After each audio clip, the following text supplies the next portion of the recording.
Ние 18 јавни дебати направивме во однос на Законот за родова еднаквост, на предлог законот.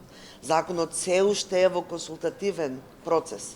Законот не е во собраниска процедура, не е во владина процедура. Продолжува широкиот консултативен процес, за да ги слушнеме сите заинтересирани чинители и да дојдеме до решение кое што ќе одговара на целото општество. Јас знам дека Законот за родова еднаквост исто така допира до чувствата на многу граѓани. Но Законот за родова еднаквост овозможува да жените бидат третирани на ист начин и ги имаат истите права како и мажите, односно момчињата и девојчињата да бидат третирани на ист начин во општеството.